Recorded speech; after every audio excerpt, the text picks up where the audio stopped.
Dans un monde rationnel, banal et prévisible, rien n'est aussi intriguant, rien n'est aussi fascinant et angoissant que le sentiment du mystère qui nous envahit lorsque nous faisons face à l'inconnu.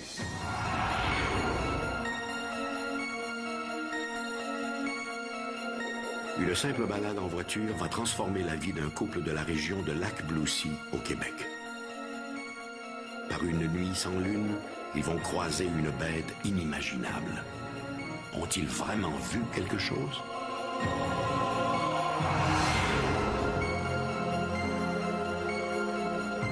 En septembre 1968, un groupe d'enfants se retrouve face à une créature sortie tout droit d'un épisode de Aux frontières du réel. 40 ans plus tard, que pense-t-il avoir vu? Son père a assassiné sa femme, puis s'est suicidé. Toutes les femmes de sa vie l'ont quitté sans demander leur reste. L'une de ses deux filles est dans une prison américaine pour le meurtre d'un agent fédéral. Tragique histoire que celle de Maurice Thériault. Chaque mystère recèle sa part d'inconnu. Rien n'est si angoissant et fantastique que l'inconnu. Ici Michel Dumont. Vous regardez Dossier Mystère.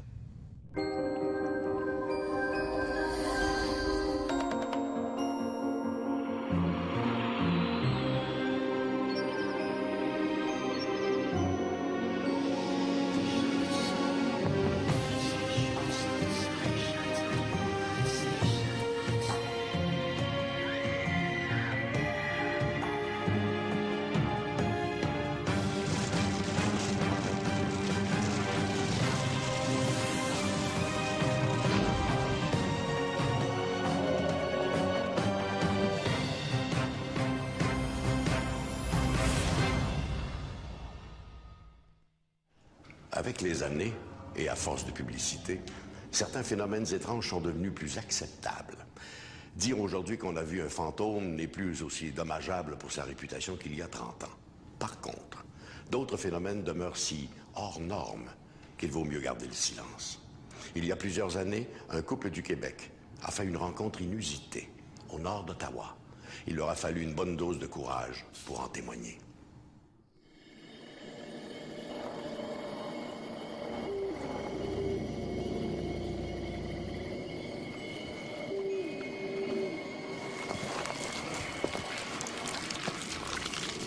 Le Canada est une terre très riche en mythes et en légendes.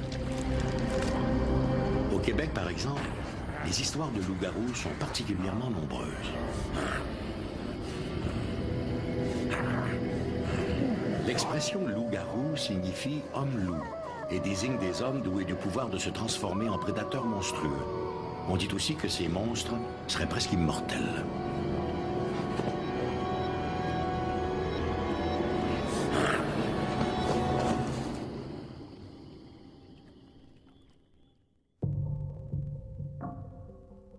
En juillet 1766, la Gazette du Québec annonce qu'un loup-garou courait dans le comté de Kamouraska. Le journal ajoutait que l'animal était aussi dangereux que celui apparu l'année précédente dans le Gévaudan, en France, où il avait terrorisé la population à tel point que le roi de France, Louis XV, dut y dépêcher son porte-arquebuse, le sieur Antoine de Beauterne. Au moment d'être abattu, la bête légendaire du Gévaudan avait déjà fait plus de 120 victimes. Alors, au Québec, nous avons beaucoup de légendes de loups-garous, surtout dans un contexte catholique. Parce que le loup-garou, ce qui caractérise le loup-garou du Québec, c'est un homme qui n'a pas fait ses Pâques pendant 7 ans de suite. Alors, pour situer les gens, il fallait communier dans le temps de la Semaine Sainte. Et puis, le dimanche de la Quasimodo, c'était la date limite.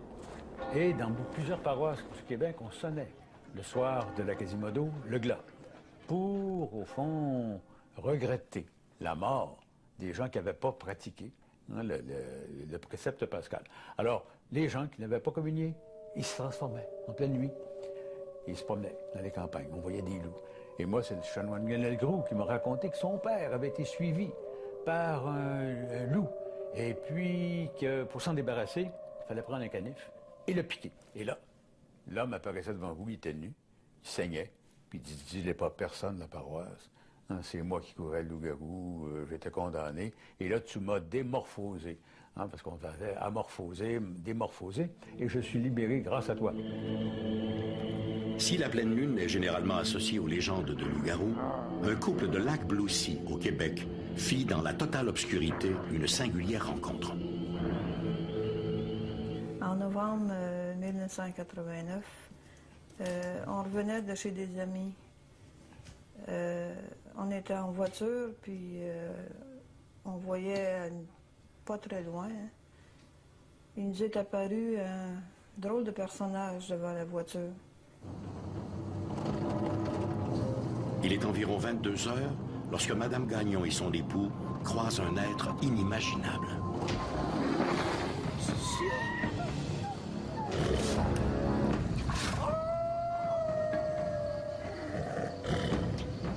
On a vu un personnage poilu debout dans le milieu du chemin. À la lueur des lumières de la voiture, on voyait très bien. C'était un genre de loup debout, de 7 à 8 pieds de haut, avec le poil mi-long, avec les dents sorties comme s'il avait été surpris en colère. J'ai même vu les longues griffes sorties. La créature semble issue tout droit des films d'horreur. Le couple n'arrive pas à croire à ce qu'il voit. Soudain, la bête effectue un bond de 15 mètres et disparaît dans l'obscurité. Du milieu du chemin, aller dans le bord, aucun humain n'aurait pu le faire, le saut. Là, j'étais très impressionnée. J'ai demandé à mon mari s'il avait vu, lui aussi. Je croyais halluciner, puis lui aussi, parce qu'il m'a dit, j'y crois pas. C'est comme les légendes du temps, les loups-garous que nos grands-mères nous parlaient, de 7 à 8 pieds d'eau, comme eux autres avaient décrit dans le temps. Les superstitions venues d'Europe et les légendes terrifiantes associées au diable et au loup, cette bête diabolique, se propagent grâce aux contes populaires. Face à la frayeur, les adultes comme les enfants ont la même réaction, l'incrédulité. Ça se peut pas, ça se peut pas. Rien que ça qui me venait dans la tête, j'étais comme saisi. Moi, je voulais aller retourner pour aller voir ce qui se passait. Ma conjointe, elle ne voulait pas, criait, elle voulait se retourner à la maison. J'ai été l'amener, j'ai retourné pour voir dans le champ, éclairé dans le champ, j'ai rien vu. Le lendemain, soir après l'ouvrage, j'ai retourné dans ce coin-là, regarder s'il n'y avait pas des pistes sur le bord du chemin. Il n'y avait absolument rien. On a parlé à des amis de la chose qu'on avait vue, et puis nos amis ils disaient qu'on avait probablement bu ce soir-là ou qu'on avait pris quelque chose qui nous faisait halluciner, justement. Mais moi, je peux pas boire, j'ai jamais bu. Et puis, le côté de la drogue, j'y touche pas du tout. Fait que... Puis mon mari non plus. Puis on revenait de chez des amis qui boivent pas non plus. Fait que on était loin d'avoir pris quelque chose. On était loin d'être fatigués. Il était pas tellement tard le soir. Ils n'ont jamais voulu nous croire. C'était la première et la dernière fois qu'on a parlé.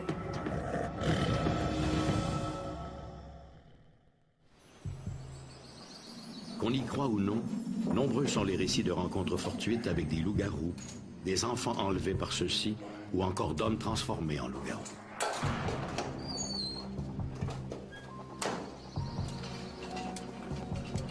Entre autres, ce chasseur, du nom de Desjardins, parti pour un voyage de chasse un soir de pleine lune et qui n'aurait jamais été revu.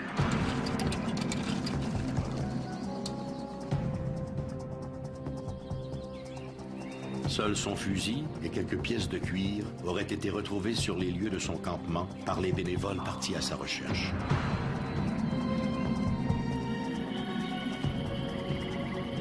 Mais les observations de loups-garous ne sont pas exclusives au Québec.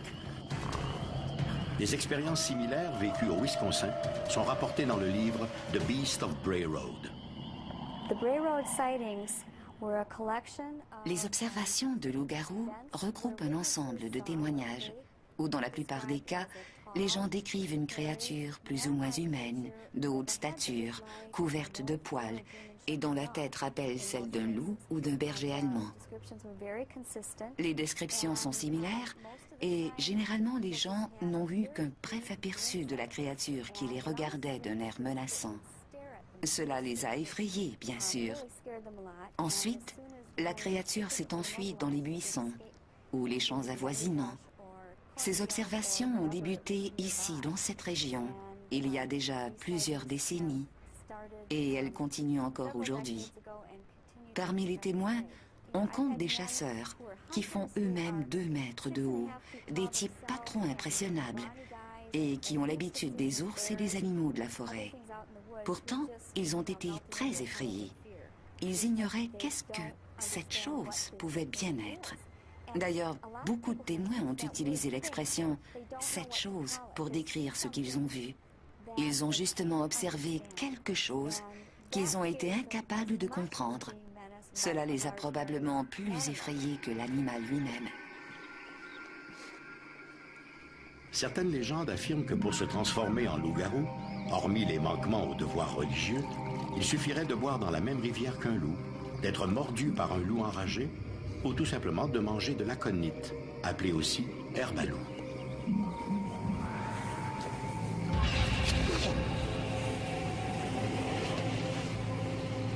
On raconte aussi qu'une façon de vaincre ces monstres quasiment immortels serait de les atteindre d'une balle en argent, faite à partir d'un objet consacré, tel un crucifix d'église.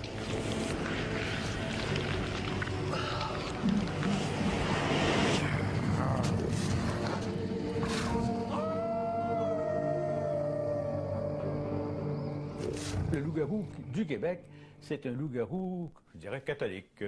Et puis, tranquillement, évidemment, avec la transformation des structures religieuses, on en parle un petit peu moins.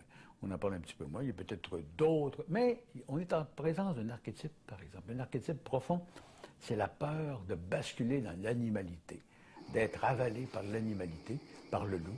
Et ça, les racines de ça, pour nous, c'est en France, où le loup, c'était la grande terreur.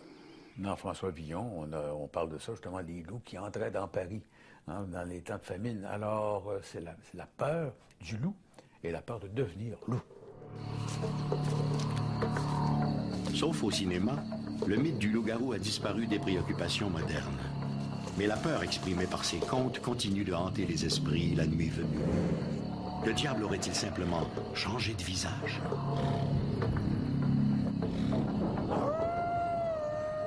On pourrait dire que le loup-garou se promène dans nos villes. Il se promène dans nos villes, mais il n'y a peut-être plus l'aspect d'un loup. Mais c'est le prédateur, c'est le maniaque, c'est le fou. Hein? C'est vraiment le psychopathe. Et c'est là le danger. Peut-être que derrière la grande image du loup-garou, il y a peut-être ces images de malades mentaux, de maladies mentales qu'on identifiait assez mal autrefois, mais des gens qui tuaient. L'idée que des êtres mi-hommes, mi-loups pourraient hanter certaines régions rurales d'Amérique du Nord paraît tout à fait absurde. Les scientifiques croient plutôt que ces observations, une fois éliminées les fraudes et l'hystérie collective, pourraient être liées à quelques individus souffrant de troubles physiques et mentaux. 2 maladies pourraient être à l'origine de ces comportements: la porphyrie de Gunther et la lycanthropie. Vous êtes dans un monde maintenant beaucoup urbanisé, mais ce qui est très curieux, c'est que le merveilleux va entrer par une autre porte, et par les légendes urbaines. Vous allez avoir tout un nouveau merveilleux qui arrive, et je dirais que la peur est toujours présente.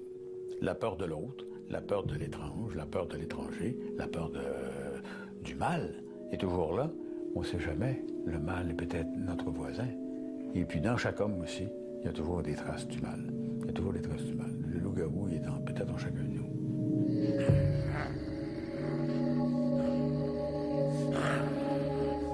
Pour la plupart d'entre nous, les loups-garous, les vampires et autres apparitions monstrueuses ne sont que des chimères bonnes à effrayer les enfants la nuit venue. Mais pour ceux et celles qui se sont retrouvés face à face avec l'une de ces créatures, la réalité a maintenant une toute autre définition, beaucoup plus terrifiante. Dans son livre « The Complete Guide to Mysterious Beings », l'auteur américain John Keel dresse une nomenclature de toutes ces créatures étranges qui peupleraient ce qu'il appelle lui-même la ménagerie surnaturelle. On y retrouve de tout, des monstres marins, des créatures ailées, des dragons et des loups-garous. Mais on n'y retrouve rien au sujet de cette curieuse créature observée par un groupe d'enfants il y a plus d'un quart de siècle à Coleraine, au Québec.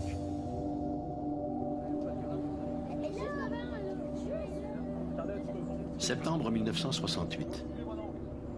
Dans le petit cimetière de Coleraine, au Québec, 2 hommes et quelques enfants avancent d'un pas décidé. La troupe se dirige vers un immense rocher situé complètement à l'arrière du cimetière. La particularité du rocher est une cassure formant une cavité étroite en son centre. Oui, c'était en haut puis en crevasse. Et c'est justement cette caverne qui intéresse les visiteurs. Paul Bogus, le plus vieux des 2 adultes, se glisse à l'intérieur. Pendant un instant, il prête l'oreille, attentif au moindre bruit. Il écoute le silence, un silence troublé uniquement par les affirmations soutenues des jeunes restés à l'extérieur. Les enfants jurent que leur histoire est vraie, mais il leur en faudra beaucoup plus pour convaincre les adultes. Au bout de quelques minutes, Paul ressort de la caverne, exaspéré d'avoir mordu au piège que lui ont tendu les enfants. Son frère Claude décide alors de ramener les jeunes au bercail. Au moment où Paul regarde le groupe s'éloigner, un étrange ronronnement se fait entendre de l'intérieur de la crevasse. Surpris, Paul retourne dans la caverne. Le bruit est très distinct, comme si quelqu'un dans le rocher ou sous la terre faisait tourner une machine. Pour s'assurer qu'il ne se faisait pas berner, il ressort et fait le tour du rocher, mais ne voit rien qui pourrait expliquer le phénomène. Les enfants avaient raison, se dit-il. Il y a quelque chose qui tourne pas rond avec ce rocher. En 1968, le petit village de Saint-Joseph de Coleraine compte moins de 2000 habitants. Mais cet été-là, des jeunes vont faire une rencontre qui les marquera à jamais. L'affaire commence dans l'après-midi du 29 août. Comme ils le font fréquemment, Denis Bogus et son frère Michel se rendent au cimetière pour y jouer. L'autre, on allait souvent s'amuser, on appelle ça au cap du cimetière. Là. Il y avait un boisé, bon, on allait jouer au cow-boy, étendre nos écureuils, tout ça. Puis ça, ben, un moment donné, ça, quand ça s'est produit, c'était un jeudi le 29 août, pour la première fois. Sans trop s'en rendre compte, les frères Bogus se dirigent tout droit vers l'énorme rocher. C'est à ce moment-là qu'une apparition attire le regard de Denis. Sur le rocher, tout près de la caverne, un personnage étrange les observe, immobile. On a vu ça être là, une forme qu'on n'avait jamais vue, tout ça. Là, on l'a vu, on l'a observé un peu, d'un coup, la peur nous a comme poigné un peu, puis là, lui, ça a disparu, pouf, puis nous autres, on a disparu sur le bord. Les gamins s'enfuient à toutes jambes pour raconter à leurs parents ce qu'ils ont vu.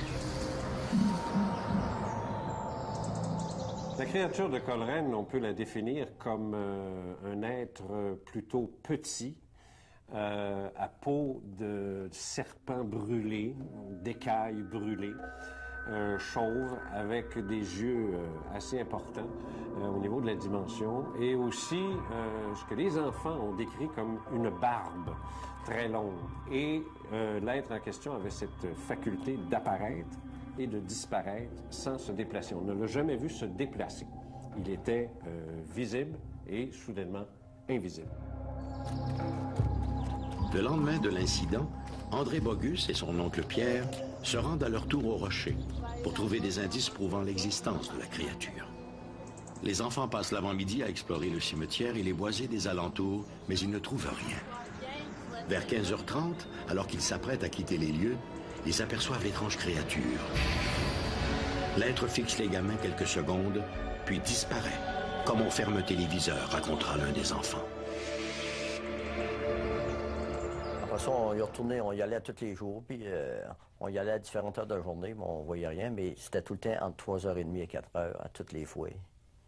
Après ça, on y retournait la troisième journée, on était à toutes les 6, puis là, on l'a à courte vue, on le voyait en bas du rocher, là. Une place, mais si je suis face au rocher, ça se trouve être à droite, là. On le voyait là assez régulièrement. Après ça, on l'a vu à côté de la charnière. L'histoire va donc se répéter le lendemain à la même heure. Mais lors de la 4e journée, Pierre Bogus convainc son frère Georges de l'accompagner au cimetière en matinée. On laisse notre bicyclette là, on s'approche à pied, puis on entend comme un gros grognement, comme un grognement d'ours. Mais il n'y a pas d'ours dans le cimetière, mais alors la peur nous a pris, nous autres, on regarde jusque-là, je sais pas, qu'est-ce qui se passe là. On laisse notre bicyclette là, puis on s'en retourne à la maison. Là, notre mère dit, vous irez chercher votre bicyclette après le dîner, là, allez plus jouer là, on vous le dit, tu sais, là, il peut y avoir des animaux, pourtant, le village de Coleraine se tenait là, tu sais. Même si, jusqu'à ce moment, la créature de Coleraine est apparue à intervalles réguliers, c'est lors de la soirée du 1er septembre que toute cette histoire connaîtra un dénouement aussi spectaculaire qu'inattendu. Il était, je crois, 7h40, 7h45 le soir. Mais il faisait, au mois de septembre, il fait encore clair, là, cette période-là. Donc, on part la gang encore. On s'en va au cimetière. On d'avance, rendu au milieu du cimetière, il y a un de mes neveux, il dit, il dit, oh mon Dieu, il me semble que j'ai vu passer quelque chose devant la lune. On continue, nous autres, on s'en va. On s'en va vers le cap du cimetière, toujours. Puis, rendu à peu près une 50aine de pieds du cap du cimetière, là on a... J'en parle, j'ai encore ça fait quand même des années, là. On voit un engin. Puis quand l'engin est rendu, si tu veux, au-dessus du cap, une certaine, je sais pas, peut-être une vingtaine de pieds au-dessus du rocher, là, le même bonhomme qu'on appelle nous est apparu. Il est apparu comme ça, puis avec la même position, les bras écartés, puis qui nous regardait en bas comme ça. André Bogus détaille la créature à l'aide de ses jumelles. L'être regarde fixement dans sa direction. Les jeunes se passent tour à tour les jumelles pour mieux la voir. Il fait encore assez clair pour que les enfants puissent détailler sa peau comme des vagues, de la houle, plissée sur le long. Fait que là, la soucoupe volante a passé. En tout cas, on appelle ça une soucoupe volante, l'autre, là. Puis là, quand elle a passé, là, quand elle est arrivée vis-à-vis l'être, là, lui, il a disparu, pouf. Puis ça l'engin a continué, et puis on l'a perdu de vue, là. Ce sera la dernière fois que la créature fera son apparition. Et malheureusement, seuls les enfants Bogus ont été témoins de ces apparitions échelonnées sur 4 jours. Ils subiront les sarcasmes de leurs compagnons et seront appelés à raconter leur histoire à plusieurs reprises. Plusieurs sceptiques ont crié au canular. Mais encore aujourd'hui, 35 ans plus tard, les Bogus continuent de maintenir leur version des faits. Pour eux, ces événements sont authentiques et n'ont rien à voir avec l'imagination d'enfants. C'est la première chose que j'ai demandé à mes enquêteurs et qu'on a fait, observer les enfants quand ils nous parlent. Et ces enfants-là nous regardaient droit dans les yeux, avec une dramatique, une espèce de passion dramatique, si je peux dire, dans le visage, dans la voix, dans la façon de le raconter, sans jamais se consulter du regard. Et ça a été, pour moi, une révélation. Je me suis dit, c'est extraordinaire. Ces enfants-là ne mentent pas. Je n'ai pas de preuves. Mais je peux vous dire, pour avoir été père de famille, ces enfants-là ne mentent pas. Les statistiques démontrent que dans un rayon de 300 km autour de chez vous, peu importe où vous habitez, quelqu'un a déjà fait une rencontre avec une créature insolite. Un jour, peut-être que ce quelqu'un, ce sera vous. De tous les phénomènes surnaturels, la possession diabolique est sans doute l'un des plus controversés. Le diable existe-t-il réellement? Peut-il investir la chair? Quelqu'un peut-il devenir la victime des attaques répétées du malin? Au-delà du débat entre la science et la foi, il y a les victimes. L'affaire Maurice Thériault est l'histoire tragique de l'une de ces victimes.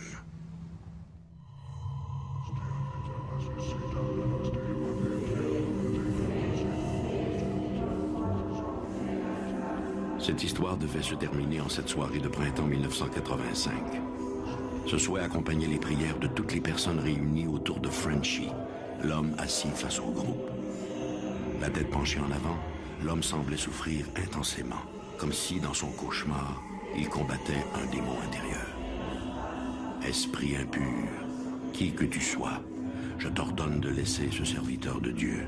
Je te l'ordonne au nom de Jésus-Christ, notre Sauveur. L'incantation ne s'adressait pas à l'homme, mais à l'entité possédant son esprit. Je t'exorcise, toi, le plus impur des esprits, toi, l'ennemi du bien et tous tes suppôts. Au nom de notre Seigneur Jésus-Christ, je t'ordonne de libérer cette créature de Dieu.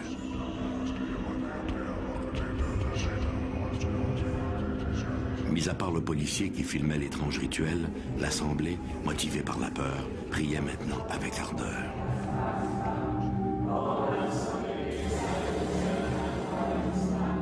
Au nom de notre Seigneur, je t'ordonne de me dire qui tu es. Les yeux révulsés, le possédé laissa échapper une longue plainte gutturale. Je suis qui je suis. Je suis le seul et unique. C'était la voix du plus vieil ennemi de l'humanité, la voix du mal en personne.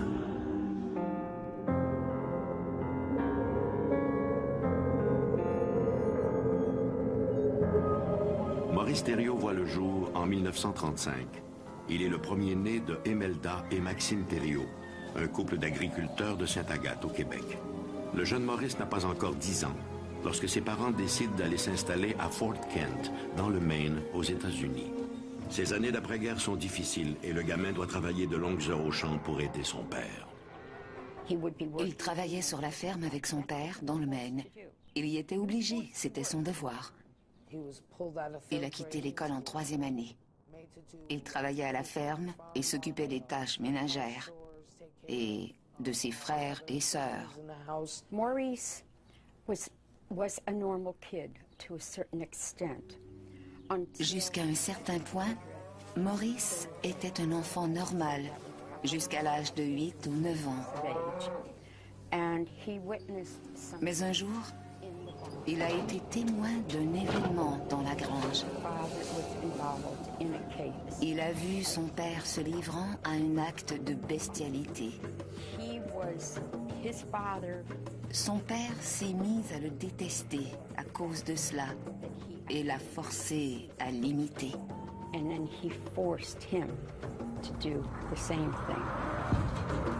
À Fort Kent, les abus de Maxime Thériault, et en particulier à l'endroit de son jeune fils Maurice, sont notoires. Comme dans bien des cas d'abus, la communauté préfère fermer les yeux. Sans aucun soutien, le gamin, laissé à son triste sort, ne peut que rêver du jour où il pourra s'affranchir de son père brutal.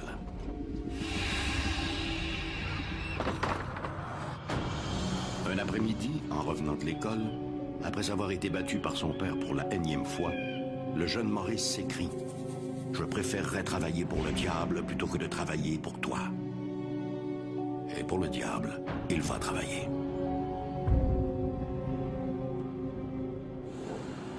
À 21 ans, le jour même de sa majorité, il quitte le foyer familial sans prévenir personne.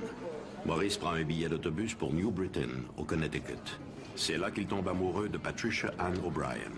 Hélas, l'union ne dure pas.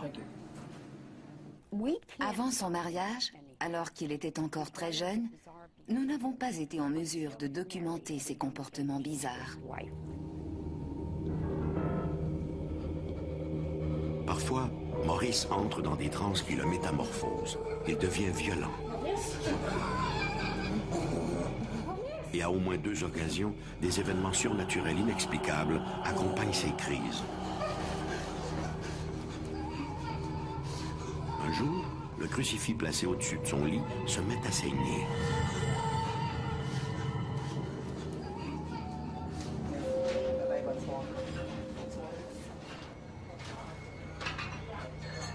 Au moins à une autre occasion, des témoins jurent avoir vu Maurice Thériault à 2 endroits différents en même temps.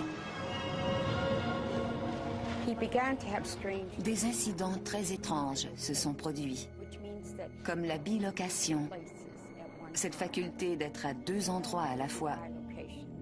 La bilocation peut être possible soit par l'intervention du divin, comme dans le cas de Padre Pio qui a vécu à notre époque, soit par le malin, comme dans le cas de Maurice. Ces phénomènes effraient Patricia, qui préfère le divorce à cette menace. Maurice est de nouveau livré à lui-même. Peu après, il fait la rencontre d'une autre femme, Tina. Cette nouvelle union dans la vie de Maurice Thériault, surnommé Frenchie à cause de son accent, ne durera pas non plus.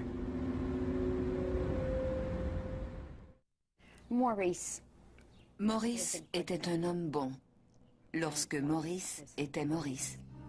Par contre, Lorsqu'il était sous cette influence diabolique, il faisait preuve de pouvoirs très étranges. Quasi illettré, Maurice va de petit boulot en petit boulot. Mais ce n'est pas autant la pauvreté qui ruine son existence que ces étranges événements qui se multiplient dans son quotidien. Ses absences sont fréquentes. Maurice perd alors tout contact avec la réalité. Il devient quelqu'un d'autre. Ça a commencé par des petites choses. Petit à petit, j'ai remarqué des comportements bizarres. Même s'il n'avait complété qu'une 3e année à l'école, il a commencé à s'exprimer dans une langue inconnue. Ce n'était pas du français. Maurice could speak in Latin. Même s'il n'avait pas beaucoup d'éducation, Maurice pouvait s'exprimer parfaitement en latin.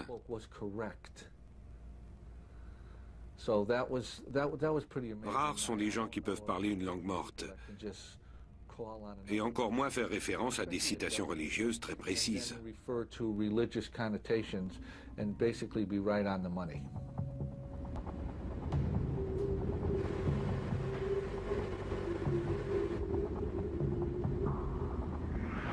Lors d'une balade en voiture en compagnie de Tina, Maurice est subitement pris d'un malaise trouble.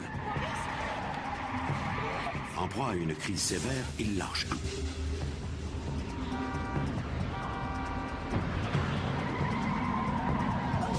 Tina voit distinctement le volant et l'accélérateur réagir comme si quelqu'un conduisait la voiture. Les tentatives désespérées de Tina pour sortir son mari de sa torpeur demeurent vaines. Tina a la conviction qu'une entité invisible a pris le contrôle de la voiture et qu'elle veut les tuer. Craignant pour la vie de ses jeunes enfants et pour sa propre sécurité, elle met un terme à leur vie commune.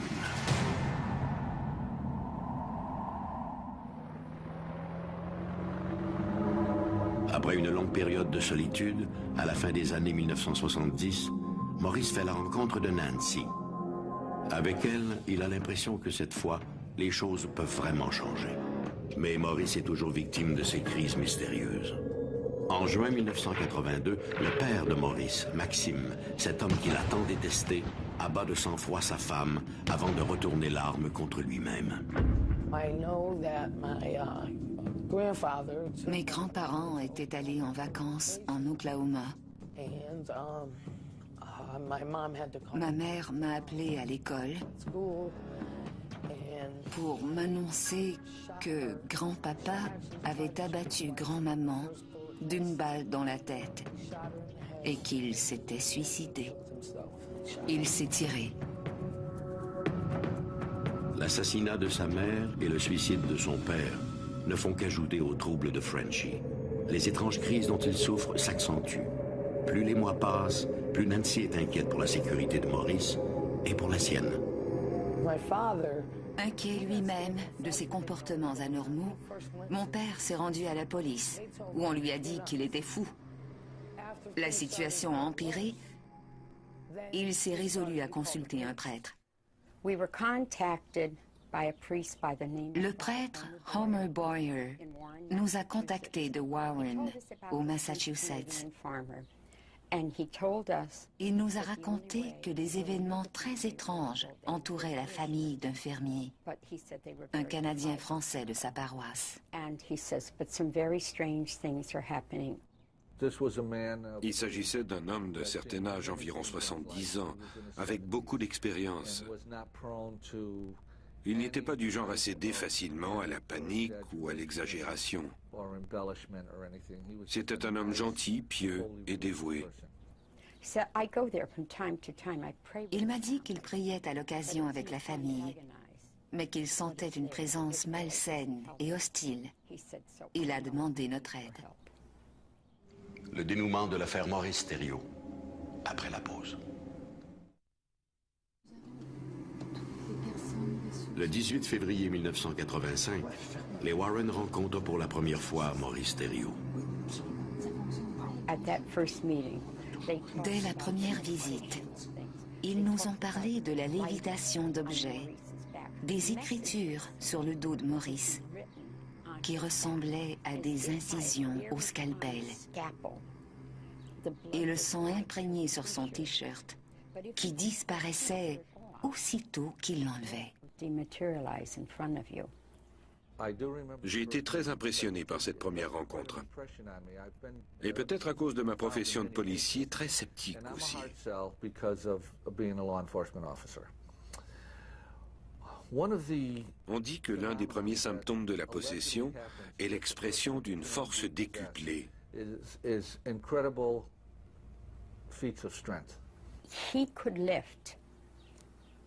Il pouvait soulever une statue de 200 kilos.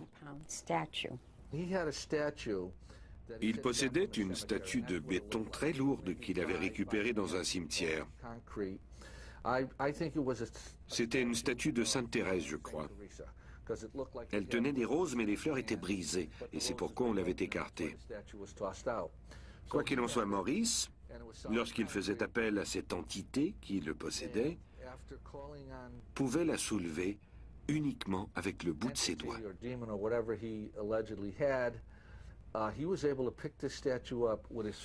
C'était incroyable. Malgré ma stature d'1,90 m et mes 100 kilos, et à l'époque j'étais en excellente forme, je n'arrivais à la déplacer que de peine et de misère. Ils écoutent son récit et prennent note des étranges événements qui, depuis 30 ans, stigmatisent sa vie. Avant d'affirmer qu'il y a possession démoniaque, nous devons la documenter. Notre parole ne suffit pas. Nous avons fait admettre Maurice dans une institution psychiatrique du Massachusetts pendant 30 jours, où il a été évalué par des médecins. Nous pouvons prouver sans l'ombre d'un doute à qui que ce soit qu'on parle de la police, des médecins, des prêtres ou de la famille, qu'il s'agissait bel et bien d'une possession diabolique.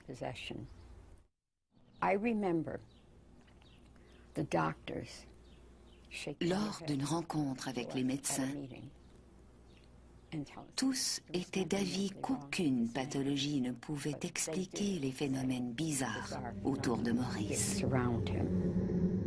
Pour eux, il ne fait aucun doute que Maurice Thériault est victime d'une, sinon de plusieurs entités diaboliques.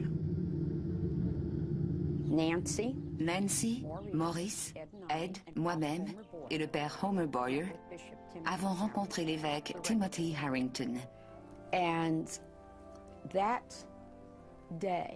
Il a été tellement ému par la situation désespérée de cet homme qu'il l'a serré dans ses bras et lui a dit « Je vais t'aider, mon fils ». C'est ce jour-là qu'a eu lieu le premier exorcisme. Le dimanche suivant, Maurice et Nancy se sont rendus à l'église.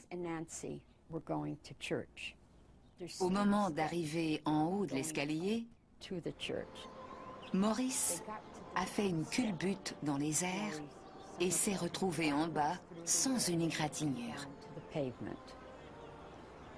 C'est là que nous avons décidé de faire un deuxième exorcisme. Un troisième exorcisme a eu lieu le 2 mai 1985.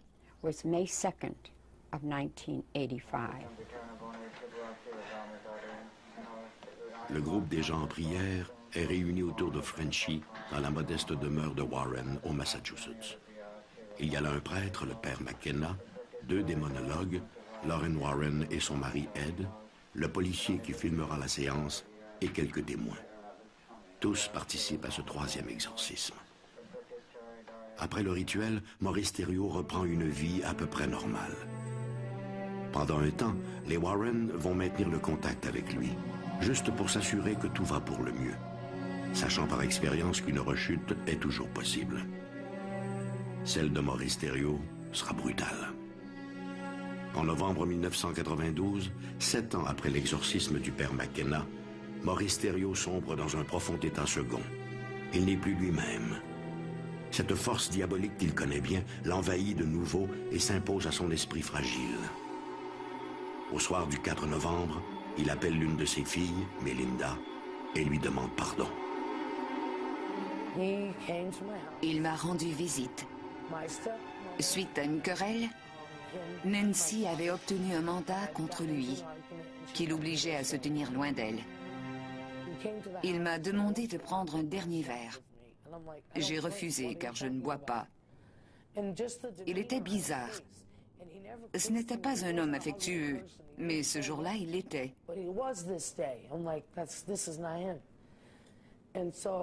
Plus tard, j'ai fait part de mes craintes à ma sœur, Maureen. Je lui ai demandé de m'accompagner jusqu'à la ferme pour éviter, je ne savais trop quoi. J'avais l'impression de voir deux individus. Mon père avait toujours dit que sa vie se terminerait comme celle de ses parents. Il avait bien organisé son coup. Je savais que Nancy était au bingo ce soir-là et je voulais lui laisser une note. Nous sommes donc partis en camion. Je voulais prouver à ma sœur que mon père était là, malgré l'ordre de cour. Nous sommes arrivés à la maison. Il n'y avait pas de voiture. Nous sommes entrés et avons écrit la note. Soudain, j'ai entendu un bruit au sous-sol. Je savais que ce n'était pas le chien. J'ai ouvert la porte et mon père m'a braqué un fusil au visage. Il croyait que j'étais Nancy. Il m'a dit de me calmer. J'ai voulu appeler le 911, mais il avait déjà coupé la ligne du téléphone. Son camion était stationné à 1,5 km derrière la maison, hors de vue. Je lui ai demandé de s'asseoir sur le divan et de se calmer. Je priais pour que Nancy n'arrive pas à ce moment-là.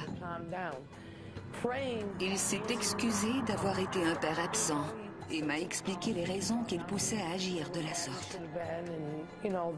J'ai essayé de le convaincre que ce n'était pas la solution.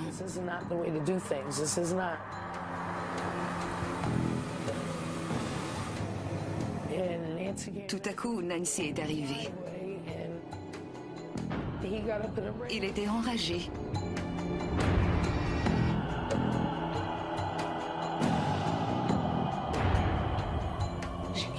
Il s'est levé et dès qu'elle est entrée, il l'a braquée et lui disant qu'il voulait lui parler. Mais elle a refusé et insistait pour qu'il parte. Il lui a alors tiré l'ombre.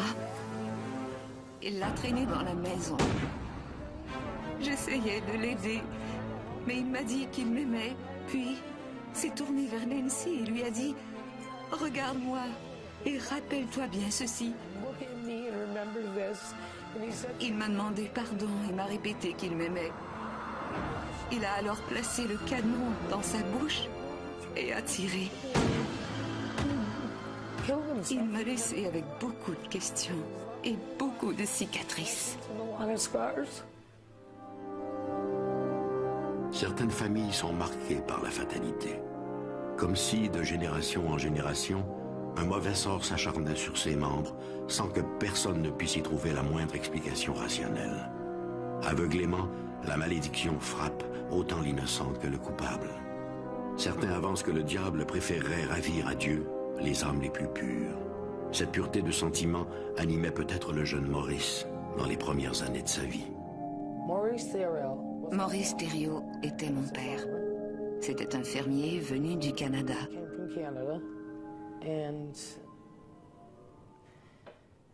Il a vécu une situation difficile. Pour la communauté scientifique, la possession diabolique se résume à quelques maladies mentales ou quelques troubles de la personnalité. Pourtant, au plus fort de ces crises, Maurice Thériault avait consulté un médecin qui ne lui avait trouvé aucune pathologie particulière. Était-ce une autre ruse du diable? Pour un individu, une fois piégé dans un univers aussi trouble, sans aucune certitude possible, la mort est-elle la seule issue? Depuis l'aube des temps, l'homme pressent l'existence de pouvoirs mystérieux. Pour certains, ces pouvoirs sont ceux du divin. Pour d'autres, Ces forces mystérieuses sont le fait, au contraire, de pouvoirs inconnus cachés en chacun de nous, révélés grâce à notre sixième sens.